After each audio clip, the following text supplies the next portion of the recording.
Great. Well, very good morning, everyone, and a warm welcome. My name is Will Sibley, and I'm delighted to be introducing you once again to one of our leaf surgeries this Friday morning. Just to let you know, to people who haven't been to a leaf surgery before, Leaf runs monthly online webinars with our members to keep in touch, and we focus on different themes that are relevant to food and farming. I really enjoy having guest speakers, as well as interacting with our audience too. So this is the 5th surgery of this year, and last time we explored data governance, which was interesting. And for today's surgery, we've got another interesting topic, and we'll be focusing our eyes onto Scotland and hearing from Celine Delabre, agricultural ecologist at NatureScot. So a very warm welcome to you, Celine. Thank you for joining. And NatureScot is Scotland's governmental agency for the country's nature and natural heritage. And with Celine, we'll be going to go through what she's doing with farmers up there, what are the main issues for farming and nature, and the key takeaways going forward. So really looking forward to the discussion. And the session will be chaired by our very own Vicky Robinson, Technical Director at Leaf, who'll be chatting with Celine, as well as giving an update on what's been happening at Leaf over the last month. So very warm welcome to you too, Vicky.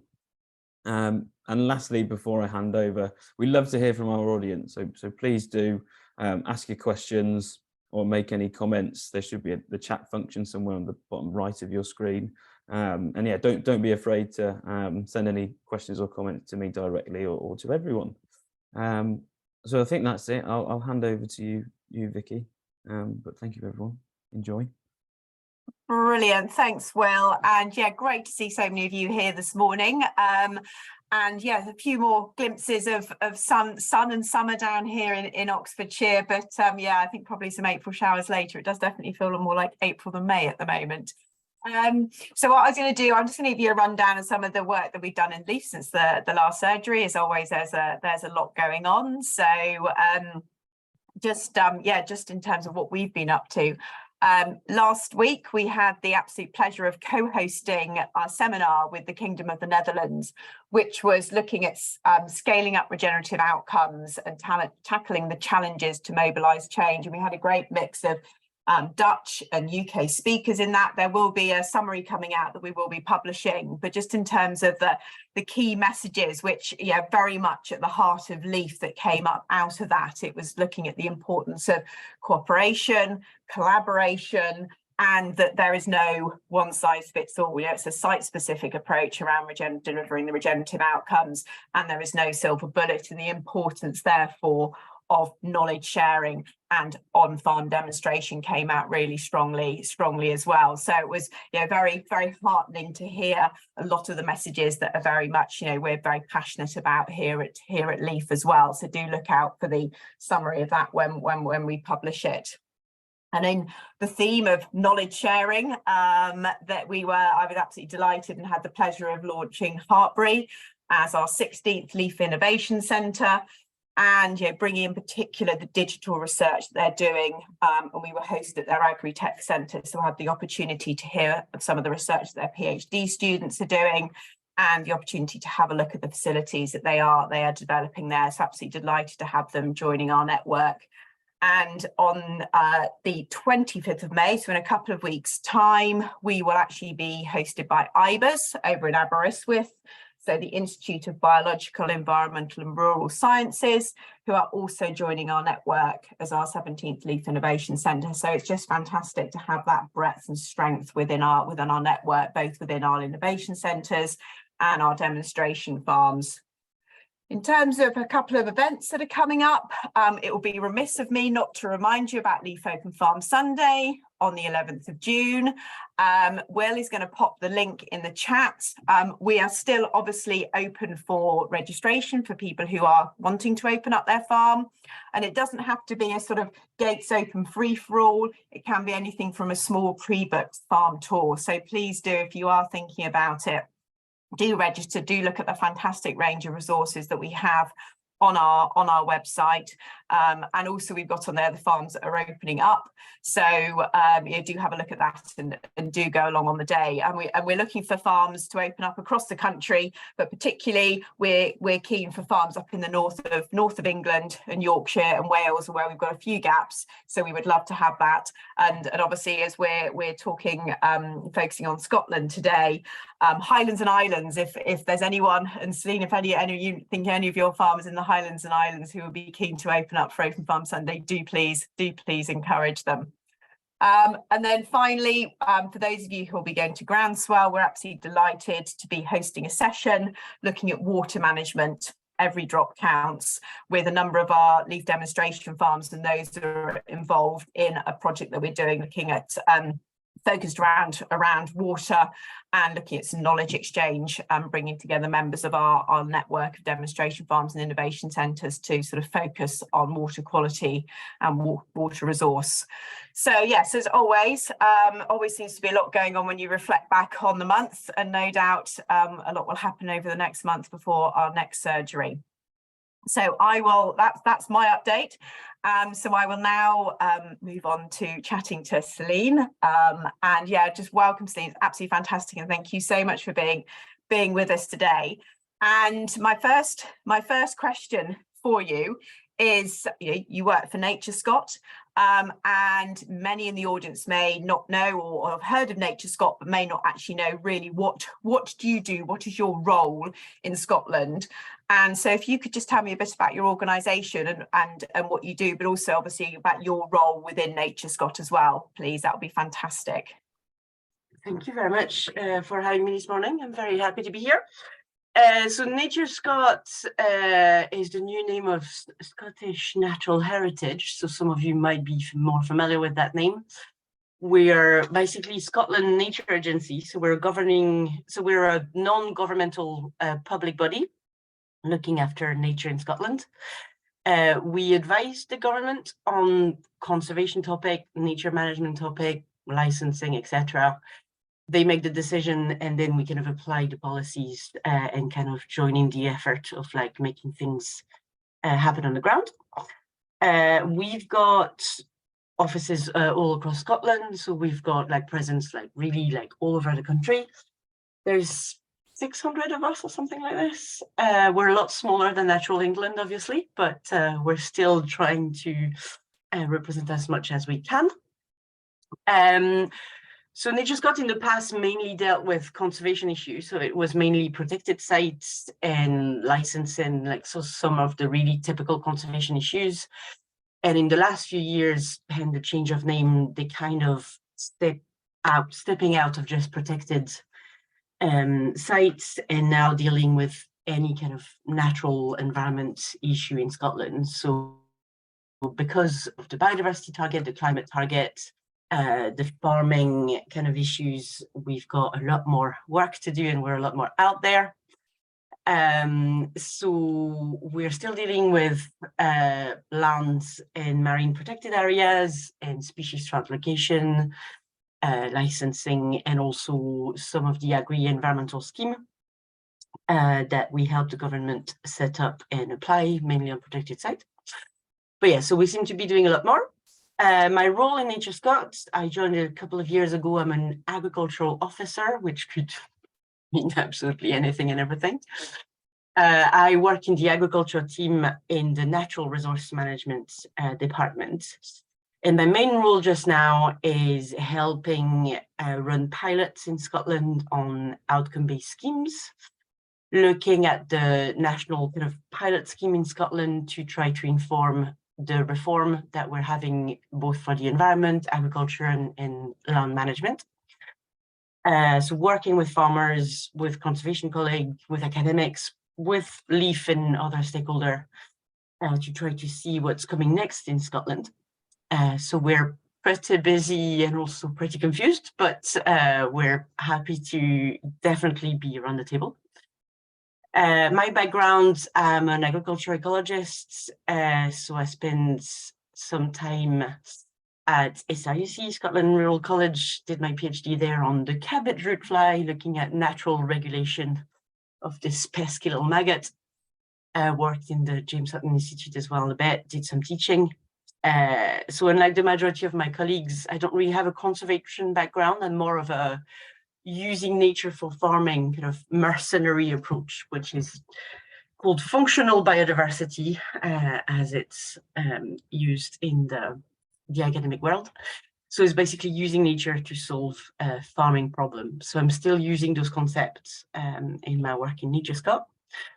I am officially a soil enthusiast, so I will bore everybody to tears about soil biodiversity and soil function and how soil matters, which is great because now in NatureScot and the Scottish government is finally a bit receptive on that, and some enthusiasm is definitely happening.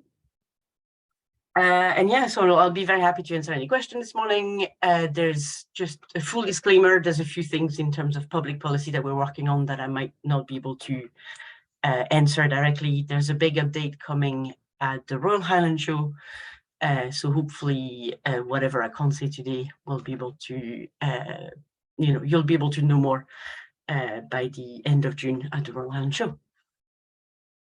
Excellent. No, thanks, Celine. That was really, really interesting, and yeah, really great to sort of hear how NatureScot sort of evolved and how the role of it has evolved as well. And I say, please, everyone, do pop questions in the chat if you've got anything particular you'd like Celine to cover.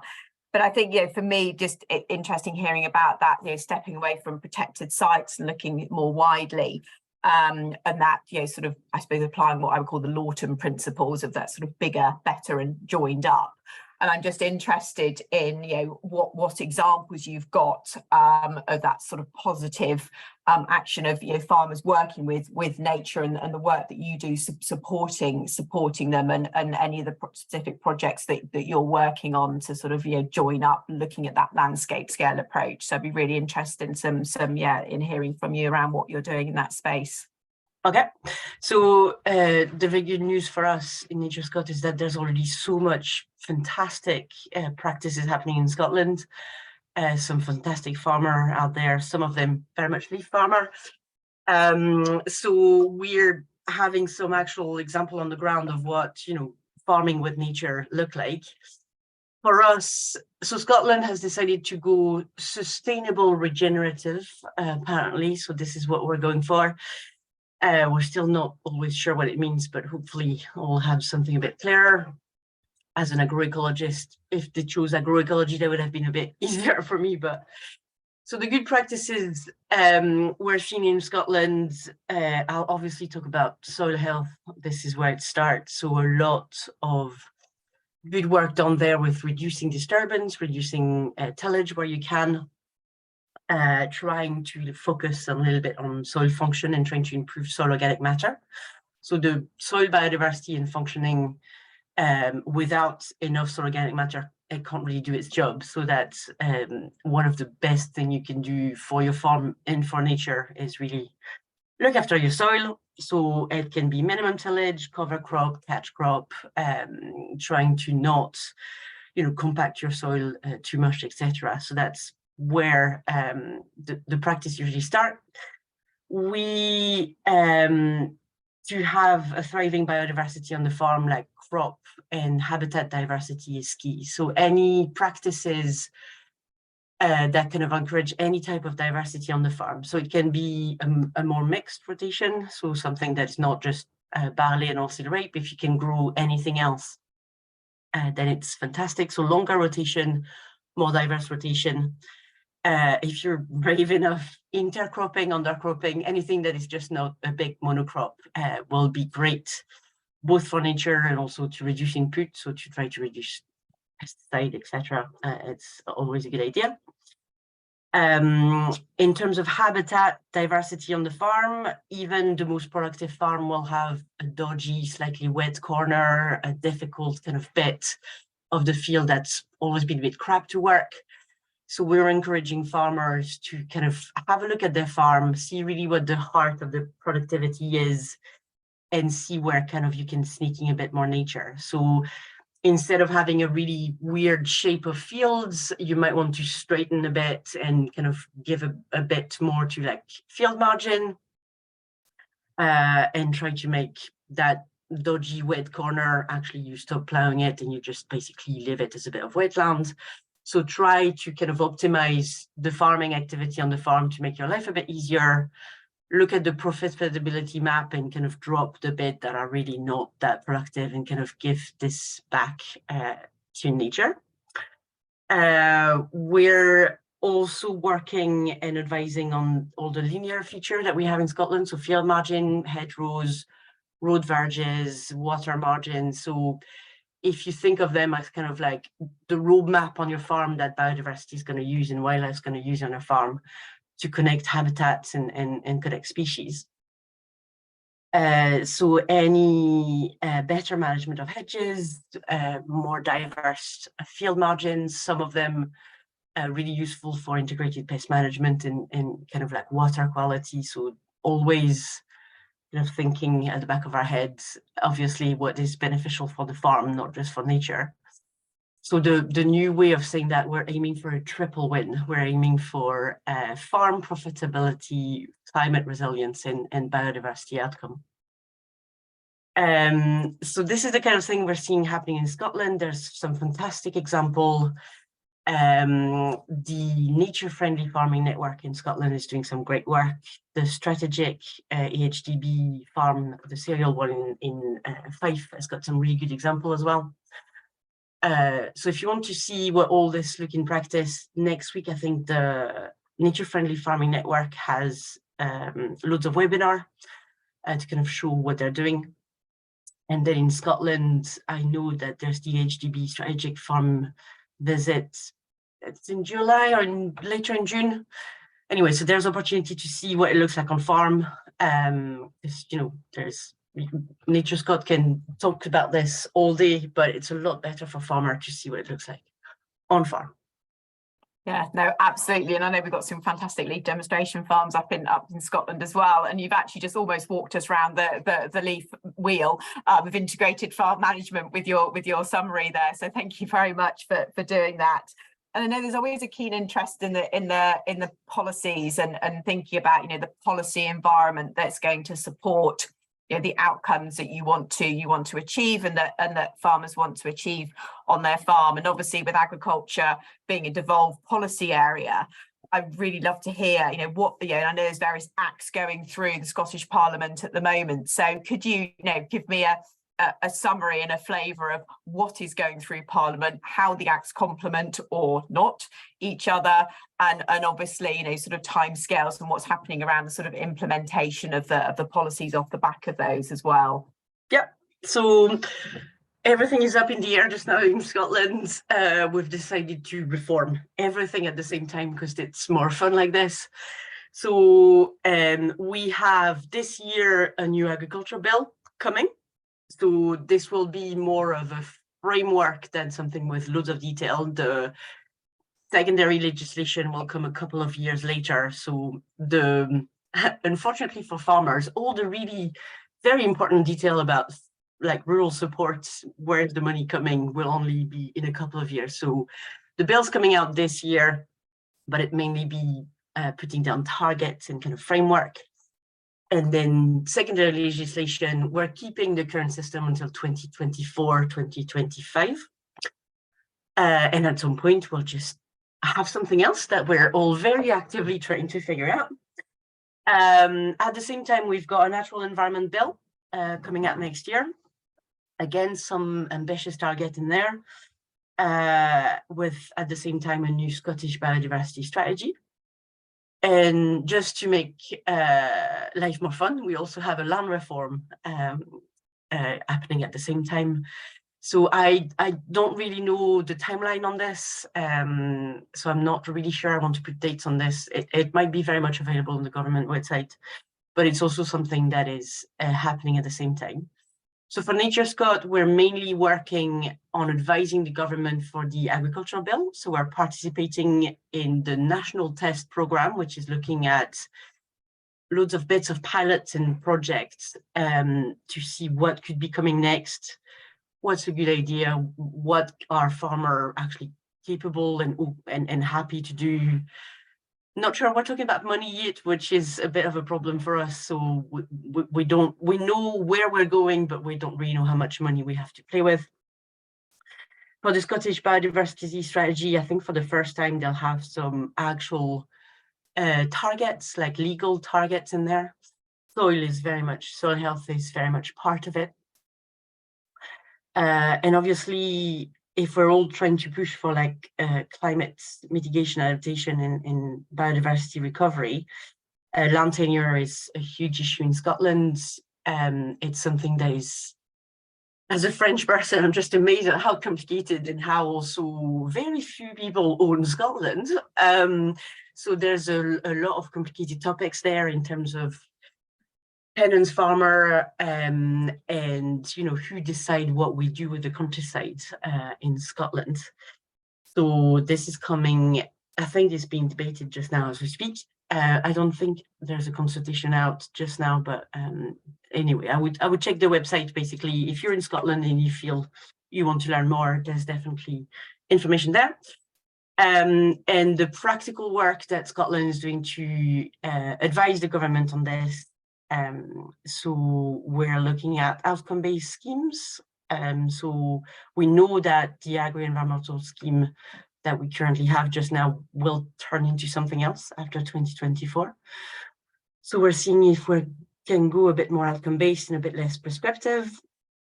We're looking at enhanced conditionality. So the idea in Scotland is you still have your single farm payment, but it's split in half. So you've got your bit with just like geek SMR and a bit more conditionality.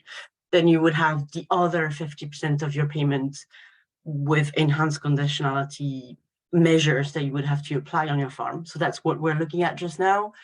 It's in the public domain, so we can talk about this. There's a list of measures that's been published to kind of test the water a wee bit and see what farmers think of this. And then after that, we'll have some form of new EECs where you'll be able to apply for more money to do something, that is really capital intensive or something on a bigger scale with your neighbor at landscape scale.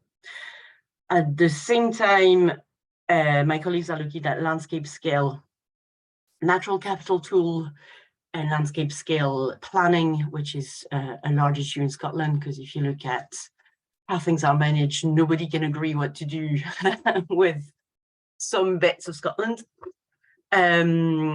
So some of this will be on NatureScot website around the natural capital landscape scale tool. And that's the main things that we're doing for the government just now in terms of farming kind of impact. And how, what feedback are you getting from farmers and from the industry with all the sort of potential changes that are coming and the enhanced conditionality around some of the payments that are currently received? So the good news, last week we had a user research feedback on those measures. So the government interviewed quite a few farmers to look at what they actually think of the measures we've put out. And I just assumed that we were going to be throwing stones and kind of hyped for cover. And actually, a lot of farmers are already doing all this because, good news, like functional biodiversity and like things that make sense for the farm profitability and the farm business actually also make sense for nature and climate recovery. So reducing inputs, managing things a bit differently, trying to kind of like use patch rock, like really optimize the farm. A lot of those methods are actually in the practices are already applied. So the first feedback we got from this is like, okay, yeah, great. Like I'm already doing this. If you're giving me money for this, cool. But the big question is obviously how much money. So we know that transitioning system is risky. You can take a hit in your yield. There's like things that needs to change on the farm that can't just like change magically overnight. So farmers are really keen to know how much money there's available to help them in the transition and take away that risk that they can't exactly afford to take a yield hit or kind of like reduce number of livestock. So that's also the second main feedback is like, well, that's great, but how much money is there out there? Yes, and that budget aspect, and I was sort of going to come on to that because obviously at the moment, it's not clear quite how what the budget is how the budget's going to be split, but ultimately actually what budget is needed to deliver the outcomes that you want to achieve, and particularly obviously if some of them are being set into a legal framework. So I was interested in the role of private finance, and you talked about the natural capital tool that's being developed, and what work and what thinking is there in Scotland in that terms of that blending public and private finance, and how you envisage that working alongside the government support that you're developing. So in NatureScot, we've got a whole team of people looking at green finance. I'm not going to pretend I understand their vocabulary and some of the things they say, because it's slightly mysterious for me still as an agroecologist. But we're looking at basically how to invest, how to make sure that the government has supported private investment and not hindering private investment. Realistically, the only thing we know about budget is that there's not enough public money to, like, whatever the biodiversity target, climate target that is kind of imposed on us by the UN or whatever convention we signed. Even with the best will in the world, there is not enough public money to achieve those targets. So we know we have to rely on private funding, and we also know that we need to make sure that, you know, like the sum of the parts is going to be bigger. So like we really need public money to support and facilitate private investment. It gets a bit complicated when there's already so much money being pumped into the system without the government having any control over it. So we're looking, for example, in Dumfries and Galloway, some of the farms that could be bought by the local farmer to kind of extend a few fields, they're being snatched up by people with a huge amount of money and power. You know, it's like millions of pounds just to kind of wait to see if they can plant trees and make a lot of money with carbon. So we know it's going to be a huge balancing issue. The land prices are like shooting up in some places in Scotland just because people are thinking they can invest in carbon. And, you know, we might be already like 5 years late on trying to catch up and see what's going on and how to regulate this. I think one of the objectives that we have is really to make sure that even if the government will always regulate and will always kind of put rules down, that is really not getting in the way of private money helping towards those targets.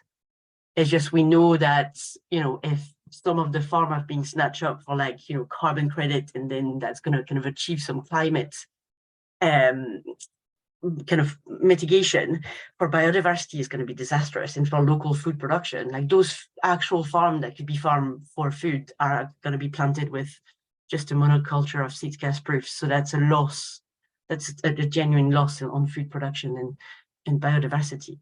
So juggling all this will not be easy, especially when you have to respect the World Trade Organization rules and loads of things that is way beyond Scotland's. Just, you know, we can't really just decide of everything.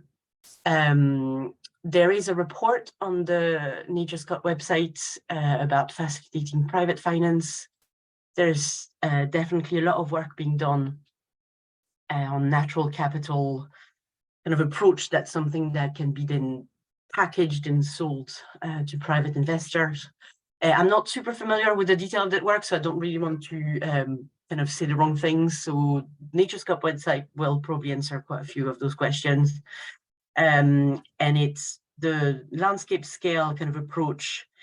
This year, we just started last year to work on this, trying to put like more folks together in places like Islay, for example, that is very complicated land ownership and targets between the geese and the whiskey and the barley, and it's a lot of targets to reach at the same time. So a lot of interesting work being done there. But yeah, I think we're a bit late on this topic to kind of mitigate some of the more damaging kind of consequences of private finance.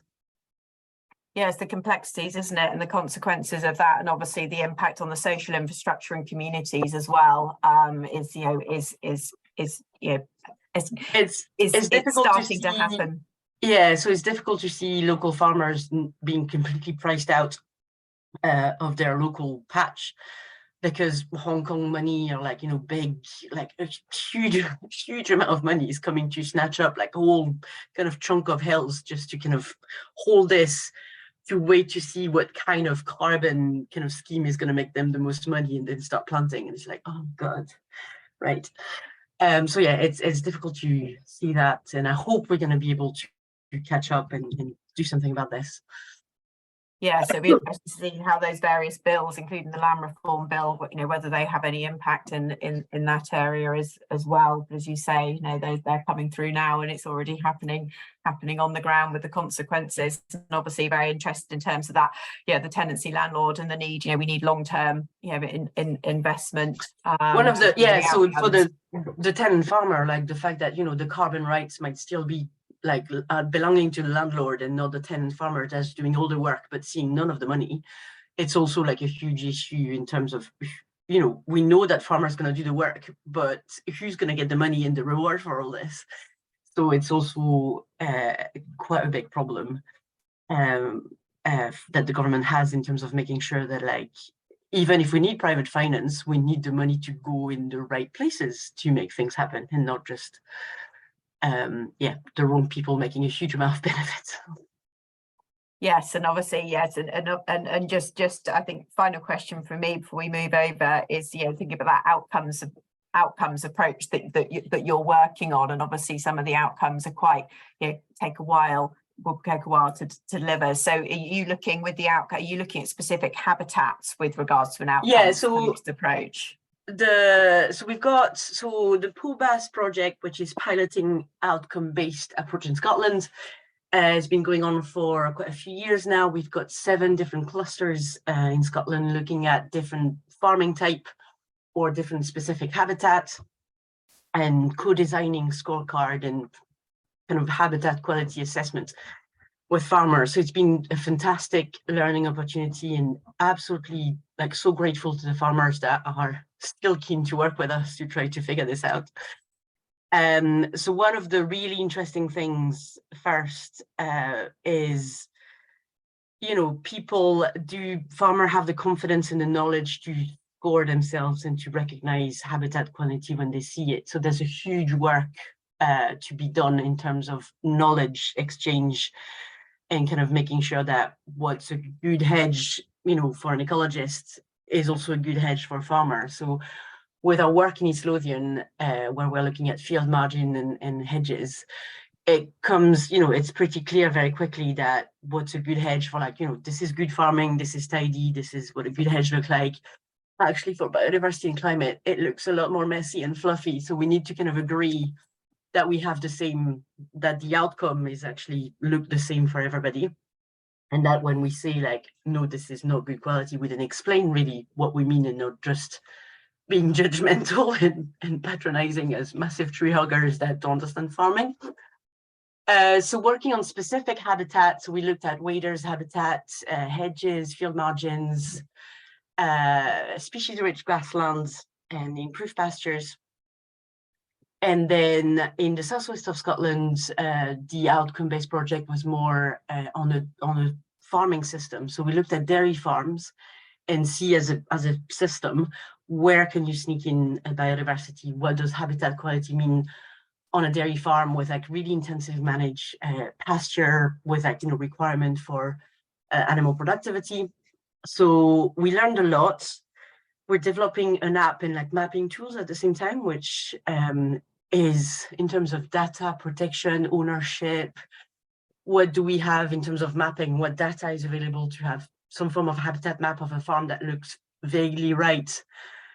This is a lot of work, but we've made fantastic progress. One of the main lessons from this project is that, first of all, obviously farmers are a lot more keen if they're engaged in like the farm management in terms of being told, you're not doing this, but you're doing this, and we're telling you exactly what to do and for how much. So we're just, you know, it makes a lot more sense for me as an ecologist. Like, those farmers, they know their farm, they know their landscape, they know the land capability. So, you know, we're kind of like agree on what a good outcome is, and you get there however you see fit. You know, you get there on your own, but this is how we want you to get there. So this was a really interesting process of just kind of agreeing on like how to get there in different ways and depending on the farm. And it can be simply like, you know, by not cutting a hedge every year, like some of those, the practice that can get you to better quality of habitat is really straightforward. So that was fantastic to see farmers really engaging, really keen to kind of like improve habitat on their farm. The biggest second lesson was very much, are we creating our own stake? So a lot of farmers were like, okay, so that's fantastic, but you know, if I get things wrong or if I don't score myself properly, like what are the risks for this? Am I going to have to give the money back? So farmers are, you know, in terms of risk taking, which I completely understand, very cautious on like, right, I want really clear guidance and make sure that I know what I'm doing and I'm confident enough to make sure that how I'm scoring myself will be the true score. So it's, yeah, very much about building farmer confidence.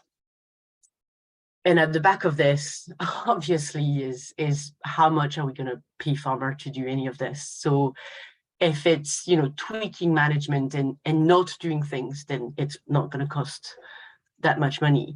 But if it's really about changing practices or really kind of investing heavily in the land and kind of changing management and farm system fundamentally, then this going to needs a lot of money and investment from the government to help the transition. Hopefully by the summer, we'll have a summer report coming out on the website. We'll hopefully be able to be there at the Royal Highland Show to talk about this as well. But yeah, some fantastic work done by the farmers that we're working with. Yeah, having been involved in leading payment by results projects, I could talk about this all day, but I won't, because I just find it fascinating. And yeah, it's great to hear what you're doing. Celine, I'm now going to hand over to Will. I think we've got a few questions. I know there's some discussion going on in the chat, but I think, Will, you've got a couple of other questions as well. So I will hand back to you. Thank you very much, Celine. It's been really interesting, and I can tell you really, even though there are lots of complexities and unsurety, you really enjoy your job. And yeah, I do. It's, I mean, you know, like working for the government is not easy because you don't really know what's coming next, but we've got an opportunity in a lifetime to really make a change. And the fact that we're finally working with farmers on the ground to kind of co-design anything is like, yes. Yeah, no, that's great. And thank you to the people who've been commenting and sent over questions. On that note of the government, I know that, yeah, there's been a few questions on government. And I know you're in a quite difficult position of being working for them, but also working for farmers too. So I've had one question on how far should the support from government go, which I know is quite a complex question you've sort of explored too, and one in the chat to everyone. You know, what's the political will, I guess, from the government to support farmers? Yeah. So how far can it go? Well, there's not a lot, so it's gonna have to go pretty far with not a lot. So that's my main concern, is that, you know, we've got ambitious targets. We know there's an urgency in terms of climate, food production, environment, etc. But we don't have that much money to play with. So I think like it's going to be targeted support. So we're not going to have enough money for everything. A lot of it is going to be, you know, the farmers are going to have to just do more for the same amount of money. But by optimizing the, you know, the reducing input, hopefully, you know, it'll be like saving money as well at the same time. But hopefully the government money just now will be targeted at kind of transitioning system and helping that transition. And, you know, the few years where you kind of like taking a hit with your yield or having to have a different breed of cows or something like this. So hopefully this is what the money is going. So it's not going to go far enough to achieve the target. So we'll rely a lot on private finance. I think farmers need to be ready to mentally kind of like have to kind of also look for more money in the private sector to achieve what they want to achieve. We're not the only one kind of asking for more for the same amount of money. I'm guessing if you're, you know, co-op, a milk buyer, whatever, you in your contract, you're now asking farmers to do a lot more for the same amount of money. So I'm not sure I'm happy about this, but this is the reality of it.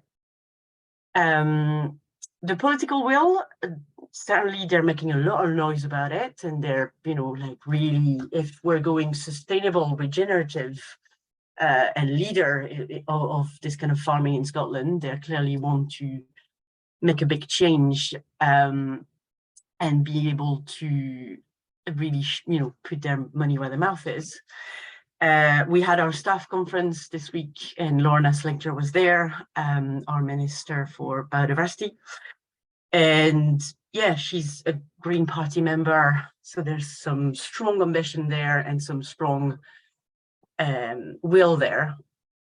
I'm not sure, though, that the vision is, so again, I'm saying that as Celine Delabre, not as NatureScot representative, but there's a strong will, but the vision for like rural Scotland, we don't really know what the government wants.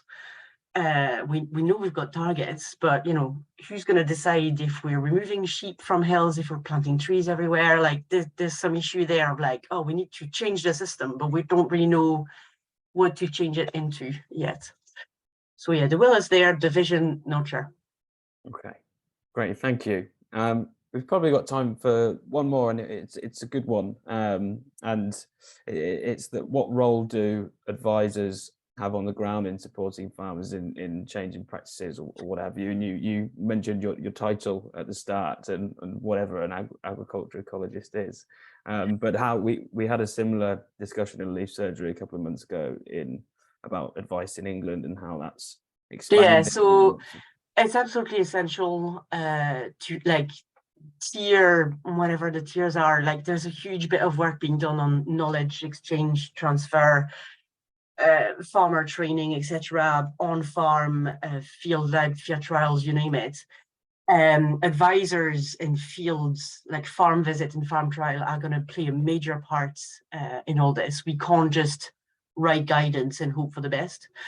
So in Scotland, we still have FWAG, but there's like 5 or 6 of them, so we would need them to be on serious steroids for the next 15 years. So we're definitely, the government's going to invest quite a lot, I think, in advising support, because we know this is not going to happen on its own. So advisors are key, both in terms of actual providing knowledge, but also providing the trust and the reassurance to farmer that they can do this, and that, of course, there's a few years where it might be a bit messy and we're not sure what we're doing, but also making sure that we can keep going and that farmers are confident that they can transition to a more sustainable system.